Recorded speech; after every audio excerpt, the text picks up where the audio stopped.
안녕하세요. 한나TV 한나쌤입니다. 오늘은 바로 고조선의 진도를 나가볼 텐데요. 자, 여러분 한국사 한능검 2주 패스 고급 오늘은 29페이지 진도를 나가볼 겁니다. 그래서 고급 공부를 하실 분들은 교재를 구매하시고 같이 저랑 진도를 나가시면 될 것 같아요. 자, 29쪽 진도를 나가볼 건데 사실 고조선은 전체적인 역사 흐름적인 내용은 많지가 않습니다. 왜냐면 워낙 옛날이고 남아있는 문헌이 많지가 않기 때문에 사실 고조선에서 우리가 출제가 되는 부분은 바로 단군신화, 삼국유사에 쓰여있는 단군신화에서 우리가 알 수 있는 내용, 그리고 뭐 범금 8조라고 해서 바로 8조법, 한서지리지에 있는 8조법에 대해서 주로 거기서 내용이 많이 나오죠. 아니면 위만조선에 대해서 그런 쪽에서 출제가 많이 되는데 29페이지 우리가 사료를 좀 꼼꼼하게 좀 훑고 넘어갈 필요가 있어요. 바로 단군신화 이야기입니다. 그래서 좀 꼼꼼하게 보고 갈게요. 자, 옛날에 환인과 그의 아들 환웅이 있었는데 환인은 하나님이다. 하나님의 아들이다. 뭐 그렇게 보고 있어요. 하나님의 아들.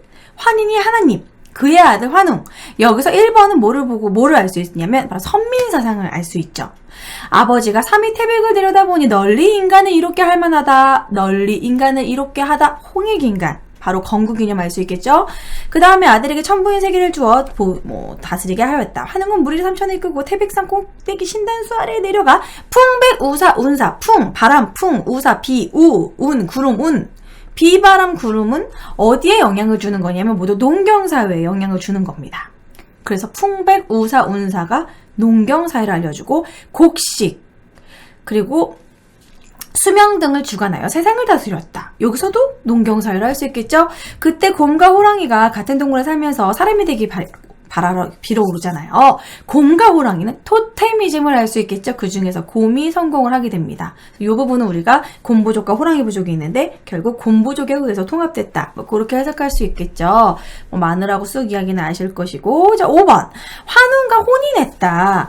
이 환웅과 하늘에서 온 그런 환웅과 그리고 이제 혼인했다. 그럼 어떻게 보면은 이 환웅 부족과 하늘에서 온 부족과 곰부족이 혼인했다. 결합했다.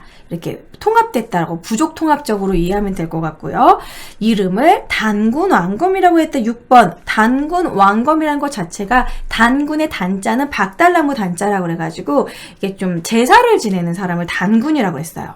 왕검은 정치적 지배자의 뜻입니다. 그래서 단군, 제사장과 정치 지배자 합쳐졌기 때문에 재정일치를 이야기해요. 그래서 그런 게 여기 밑에 다 써 있습니다. 지금 제가 설명한 거랑 똑같죠? 그래서 그렇게 한 번 더 읽어보시면 될 것 같아요. 자, 그리고 29페이지 내용 설명드렸고요. 그 다음 교재의 내용은 제가 한 번으로 이렇게 쫙 일렬로 한번 필기를 해서 설명해 보도록 할게요. 자, 바로 고조선의 발전입니다. 자, 일단 고조선의 건국. 고조선 건국연도는 우리가 아무리 국사를 모르는 사람이라 하더라도 연도는 다 알고 있죠. 바로 BC, 기원전 2333, 외우기 쉽죠. 2433년. 그러면 이것을 우리가 단기라고 하기도 합니다. 지금이 2018년이니까 여기다가 2333 이렇게 더하면 단기가 되는 거죠. 지금은 AD. 기원전이 아니라 기원 후 2018년이니까 그 뒤로 가는 거예요. 2333. 이걸 더하면 단기라고도 합니다. 지금 2018년은 서기인 거죠. 그렇게 세기도 해요. 우리가 역사가 길다 이런 걸 뽐내기 위해서 단기 몇 년 이렇게. 그래서 2333년 기원전 2333년에 건국이 되었는데 어떤 문화를 바탕으로 건국이 되었느냐? 바로 청동기 문화를 바탕으로. 청동기 문화를 바탕으로 건국이 되었다. 자, 그 다음에 이제 점점점 고조선이 영토가 넓어지면서 발전해 갑니다. 그래서 고조선이 발전해 가면서 영토가 점점 넓어지는데 어디로 넓어지냐면 랴오닝 지방, 약간 요동 지방 근처예요. 랴오닝 지방, 그리고 한반도 위쪽. 한반도 서북 지역. 그 지역으로 점점 뻗쳐나갔다라는 거예요. 이것을 알 수 있는 유물이 있습니다. 사실 그때 당시에는 영토의 개념을 책에다가 딱 이렇게 어디부터 어디까지 고조선 땅이다 딱 이렇게 정해놓지 않았고 그걸 어떻게 우리가 유추할 수 있냐면 그 지역에 유물이 비슷한 게 계속 나오면 여기까지 고조선 영토로 본다, 추정한다. 특정 특정 유물이 나오면 여기까지는 고조선의 문화였다, 고조선의 영토였다라고 보는 유물이 있습니다. 바로 세 개의 유물, 시험에 잘 나오는 세 개가 나오죠. 바로 비파영동검, 그리고 북쪽이잖아요. 고조선이 남쪽이 아니지 않습니까? 그래서 북방식 고인돌. 다른 말로 탁자식 고인돌이라고도 하죠. 그 다음에 바로 미송리식 토기. 손잡이가 있는 모양의 토기죠. 그래서 요 세 가지 중에 두 가지씩 나온다던가, 이 세 가지가 나오면 고조선 영토로 보고 있다. 그래서 고조선의 뭐 영토 범위를 알려주는 대표적인 유물이다. 중요하죠. 자, 그러면서 점점 이제 고조선이 성장해 나가다가 이제 연나라와 이제 부딪히기도 합니다. 중국 쪽에 있는 연나라와 대립하기도 해요. 그래서 연나라와 대립해서 연나라의 진계가 우리나라 조조선으로 침략 오기도 합니다. 진계가 침략당하기도 하고, 그때 일부 영토를 상실당하기도 했죠. 그래서 이제 BC 4세기경 영토를 일부 상실하기도 했다. 그래서 이러한 어려움도 겪다가 다시 성장을 해갑니다. 다시 성장을 하면서 고조선이 뭔가 좀 나라적인 기틀을 만들기 시작하는데, 그 기틀 중에 하나, 관직을 만들고 왕권을 조금 더 강화시켜가지고 그 다음 왕한테 승계를 해주는 그런 식으로 통치체제를 만들게 돼요. 통치체제를 정비한다. 통치체제를 어떤 식으로 정비하냐면 좀 강력한 왕권으로 부왕, 준왕 이런 애들이 등장한다는 거죠. BC 3세기에 부왕,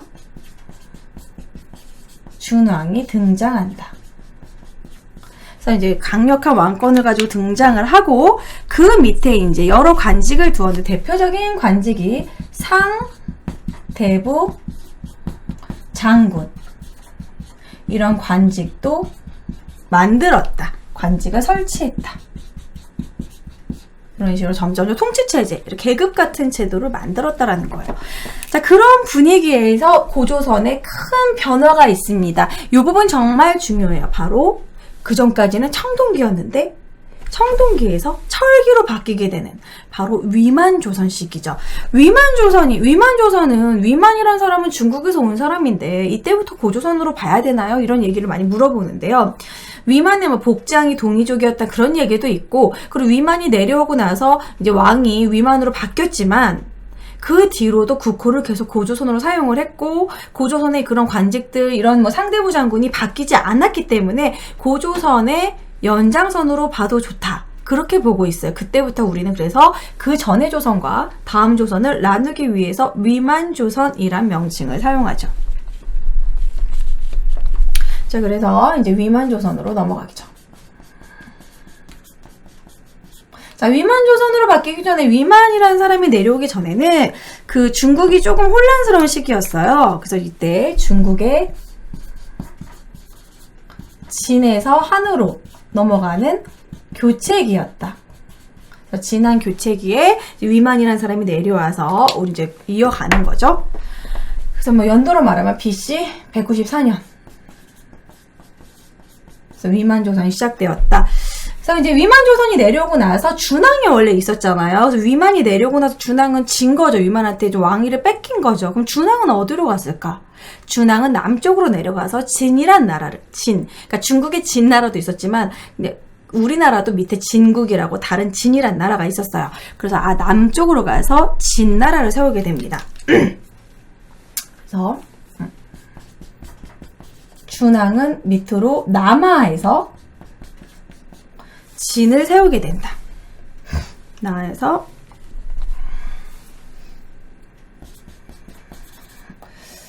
진국을 이어간다. 진국, 어떻게 설명하면 될까? 마한 쪽으로 남아서 진국을 맞는다. 유지시킨다. 진나라를 세운다. 건설이라고 쓸게요. 진건설. 그래서 그래서 왜 이 진나라를 지금 강조를 하냐면요. 나중에 중개무역에서 나오는 진이 이 나라거든요. 중국의 진나라가 아니거든요. 남방의 진나라로 기억하셔야 됩니다. 준왕이 세운 진이란 나라와 저쪽에 있는 다른 나라, 저기 한나라랑 이렇게 중개무역을 하게 되거든요. 그래서 그것 때문에 중요해서 지금 강조를 하는 부분이고, 그 다음에 이제 위만조선이 특이한 이유는, 중요한 이유는 바로 철기라는 거 아까 말씀드렸죠. 그 전까지는 청동기, 그리고 위만조선부터는 우수한 철기를 사용하게 됩니다.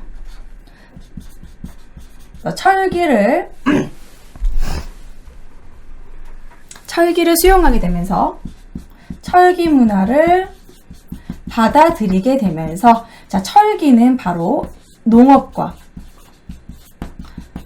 생산량은 전보다 훨씬 더 증가하게 되고, 그리고 철제 무기를 통해서 정복 전쟁을 많이 하게 되겠죠. 그래서 많은 주변 부족을 전쟁을 통해서 통합하게 되겠죠. 그래서 나라가 조금 더 점점점 번성하게 되었다. 자, 그리고 나서 이제 위만조선 이후로는요, 이제 중개무역으로 큰 이득을 갖게 됩니다. 중개무역은 중간에서 중개해가지고 이득을 보는 거죠. 바로 이 진나라와 한나라 사이에서. 이 나라요, 여기 진나라와 한나라 사이에서. 여기의 진이 중국의 진이 아니라 요거다, 요 나라다 라는 걸 알아두시면 될 것 같아요. 자, 그리고 나서 이제 이 중개무역 때문에 한나라가 진나라와 직접 교류하고 싶은데 꼭 중간에 위만조선이 껴가지고 중개무역으로 이득을 얻으니까 한나라 그것에 대한 불만을 가지게 됐고, 그것 때문에 결국 위만조선을 치게 됩니다. 그래서 결국 고조선이 멸망하게 되죠.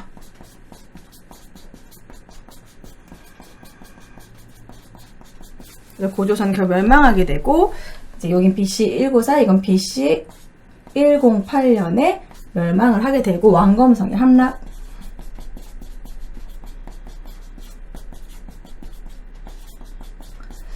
한 1년 정도 항정했지만 결국 함락되었고, 결국 밑에 우리나라에 한나라 한9년이 설치하게 되죠. 풍속도 각박해지고, 이 한9년을 4개의 한9년, 한사군이라고 합니다. 낭랑, 이런 나라가 한사군에 해당되는 거죠. 그래서 고조선의 역사는 요 정도만 보셔도 충분히 좀 자세하다고 할 수 있거든요. 그래서 흐름으로 파악을 하시고, 청동기 문화로 이렇게 발전을 하다가, 부왕, 준왕, 상대부, 장군, 관직 설치할 정도로 좀 번성하다가, 위만조선일 때 뭔가 큰 변화, 철기 문화 수용. 그래서 위만조선이고, 그 다음에 그 이후로 중개무역, 그리고 한나라에 의해서 고조선이 멸망했다. 요런 정도로 보시면 될 거예요. 교재도 요거 중심으로 보시면 될 거고요. 그래서 이제 진나라를 원래 이게 그러니까 준왕이 진을 만든 것보다 진을 뭐랄까 이끌었다. 진나라에서 자기 세력 기반을 만들었다고 보시는 게 좋을 것 같아요. 진나라를 건설이라고 하지 말고 시조는 아니니까. 왜냐면 그 전에 마한이 있었거든요. 그래서 마한의 진나라를 이끌었다. 진을 이끌었다. 차지하기도 좀 그렇고 진나라를 이끌었다고 보는 게 좋을 것 같아요. 이렇게 흐름으로 파악하시면 될 것 같고, 자, 그러면 그 다음에 팔조법에 대해서 한번 보도록 하겠습니다. 범금팔조라는 명칭으로 요즘에 한능검에 많이 나오더라고요. 자, 지금 거기가 몇 페이지냐면 31페이지를 보시고 팔조법 설명 한번 해드릴게요. 자, 팔조법. 자, 팔조법인데 3가지만 남았기 때문에 어쨌든 팔조법에서 3가지만 전해진다. 먼저 백성들한테 금하는 8조가 있었다. 그래서 범금, 금하는 법, 범금 8조. 범하는 걸 금지시키는 8조라고 생각하시면 돼요. 자, 사람을 죽인 자는 즉시 죽인다. 사람을 죽이면 안 된다. 그리고 즉시 죽인다. 형벌이라는 게 있다라는 거와, 사람을 죽이지 않는다는 거는 노동력을 중시한다는 걸 의미합니다. 사람을 죽이지 말아라. 뭐 생명 존중도 될 수도 있겠죠. 남에게 상처를 입힌 자는 곡식으로 갚는다. 곡식 동그라미에 넣고 농경사회겠죠. 그리고 도둑질한 자는 노비로 삼다. 2번. 도둑질을 한다는 거는 사유재산 제도가 있다라는 거죠. 내 재산, 네 재산이 있으니까 도둑질이라는 개념이 있는 거잖아요. 서로 사유재산이 없으면 도둑질한 개념이 없겠죠. 그리고 노비로 삼는다의 노비 동그라미 계급사회라는 걸 알 수 있습니다. 용서받고자 하는 자는 한 사람마다 50만 전을 내야 한다. 50만 전 화폐.